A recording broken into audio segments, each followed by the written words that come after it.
My name is Kubi. My life is poetry. The first poem I have to read, Last Dream. Driving a rental car on a sunny, balmy day in Morocco. Daydreaming. Saw Venus rising from the sea. Pushed the gas pedal to the floor. A tarantula crawled out from under the brake pedal. Climbed up my leg. Blood spurted everywhere, biting me over and over again. The footsteps of the spider, now above my knees, headed towards my manhood. Terrified. I stopped the car, jumped out, slammed the door, fell to the ground, and died.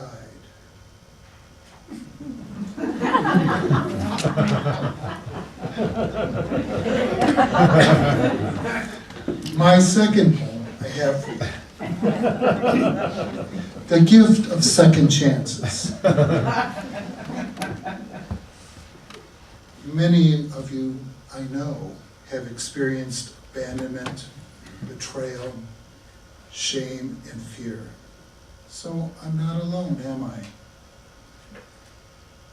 Always have been seeking out those fully capable to deliver hard fucking life lessons.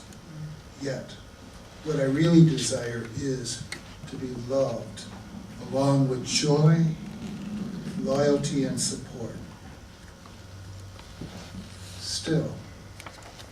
Still time to fix myself this lifetime. Perhaps a bit more healed than the last time around.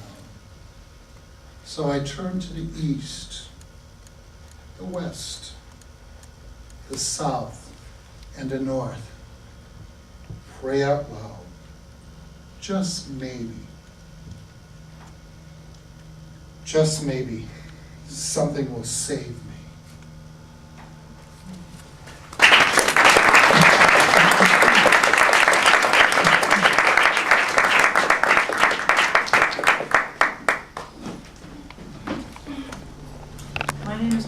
And my life is poetry. My first poem is Red Ribbons. Old beechwood rocker, faded grain, porch weathered gray. Thick, stiff canvas cushion, worn, cracking thin around felt springs beneath. Protected by remnants of grandma's hand-sewn quilts. Colorful, ragged edges and folding springs.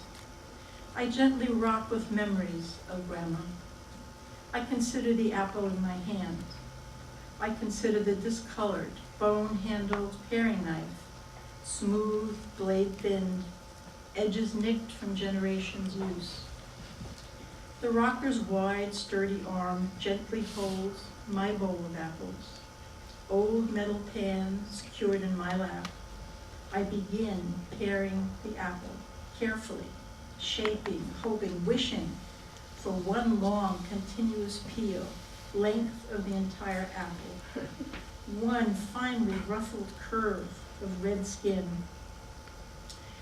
I watched Grandma, watched her creating her magic, peeling skin-thin red ribbons, edges scalloped as finest lace, cascading in one perfect length of apple, in this rocker, in this pan, with this old bone-handled knife.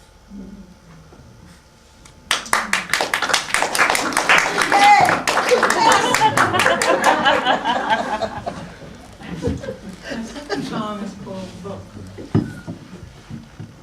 A book.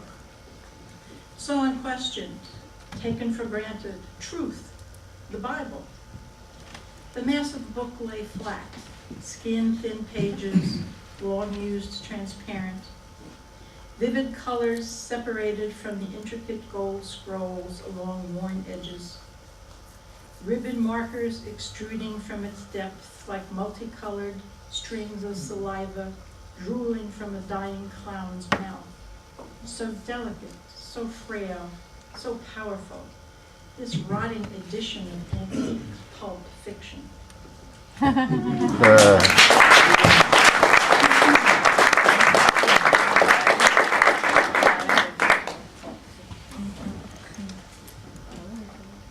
My name is Robert Clement, and my life is poetry. They're writing songs of love, but not for me. The songs of the 1930s, 40s, 50s are the songs of my youth.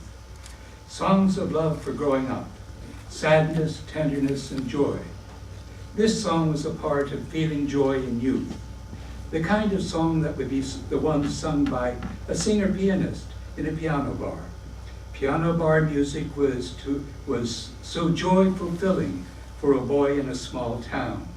A boy different in some way from others around him, finding solace and joy in feeling there was a larger world, a pleasant world, a greater world, a better world.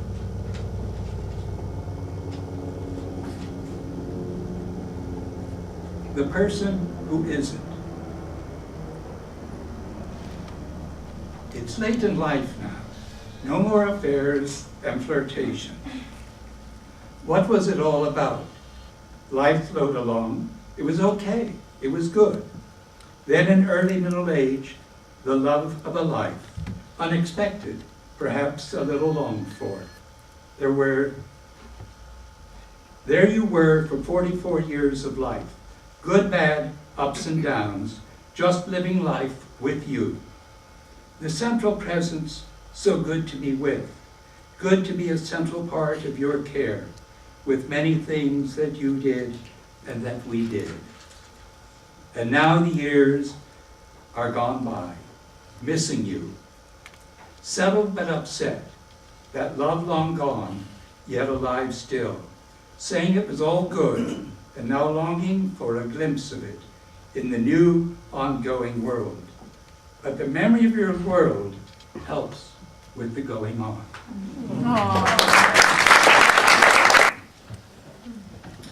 My name is Ronna Meiji. My life is poetry. My first poem is Sparklers. That 4th of July day when sparklers blazed stars across the grass and 10-year-old Joni's dress caught fire, lighted stick in her hand. Perhaps her mother, a mother, someone's mother yelled, "Watch out," as the flames ate up the hem of her dress, searing the fabric from bottom to top. Translucent cloth, its filmy glow, how her burned skin cracked after the blaze died away, and what was left of her hair, most of it singed. My cousin told me about Joni when we talked of those scars, wounds cinching the skin together across her chest, making summer dresses lay crooked across preteen years. How people remarked about those keloids covering her wounds, disfiguring a young girl's youth, scarring adolescent dreams.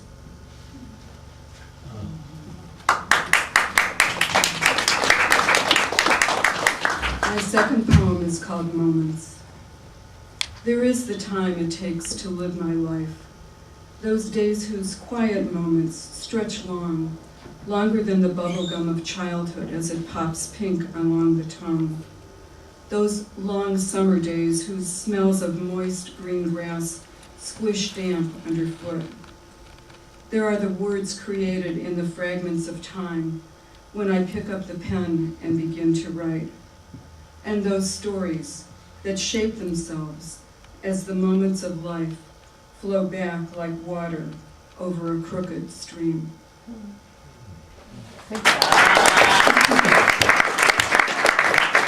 My name is Roy, and my life is poetry.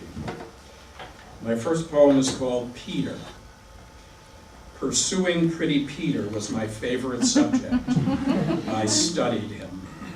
Fair of hair was he and blue of eye, vacant of mind, but tight of genes. My febrile 7th grade crush, a doctor's son, my first lust. I wooed him with sidelong looks in the schoolyard, but he did not glance my way. MASH notes sent to his classroom, unsigned, handwriting disguised, not that he would have known it. With sidelong looks, I wooed him in the schoolyard, but he did not glance my way.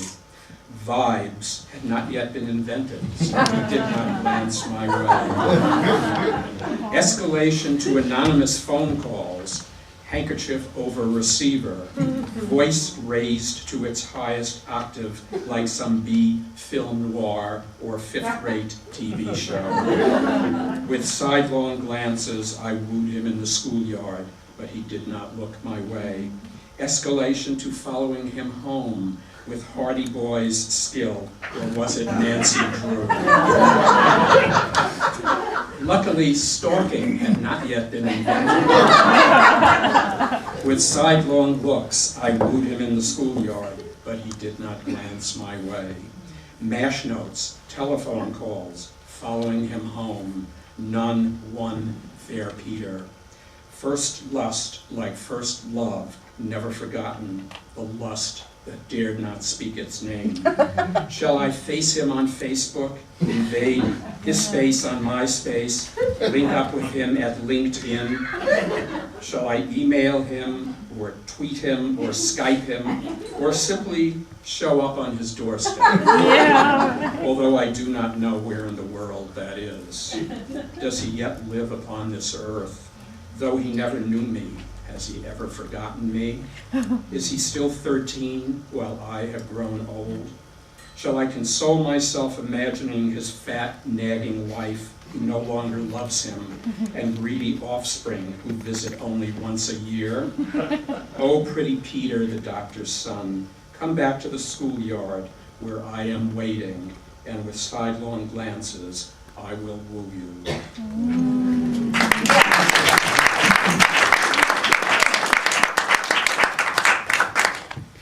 This is entitled July 4th, 1953. Caption, Elberon, New Jersey, July 4th, 1953. A sea-blown day, a sunny day, a sultry day, a summer day, a Sunday. Chubby, auburn-haired boy at almost 17, posing. Best friend, beloved, snapping away for a keepsake of the day. I, smiling into old brownie box camera. Hello, universe, here I am, my whole life before me. All my photos so carefully captioned, in the grand scheme of existence meaning nothing, but everything to me now. Those tattered albums are never to be seen again. Friends, school days, fun days, mother, brother, all vanished. Between birth and middle-aged, I am a pictorial vacuum, a cipher, a zero, a nullity. Where are those lives recorded in stark, sharp Kodak black and white, borders neatly tucked into peeling triangle corners, consigned to oblivion by a father's malevolent hands? I lost the battle, but won the war because remembrance endures. Oh, seaside town on that sun-splashed, sticky summer day, you have taken on mythic proportions because you only exist for me in a long-lost photograph, as do all those loved and vanished along with my youth. And the salty Atlantic breeze wafting into my nostrils, bending the seagrass and purple wildflowers that flourished in the misty air of Elberon, New Jersey, July 4th, 1953.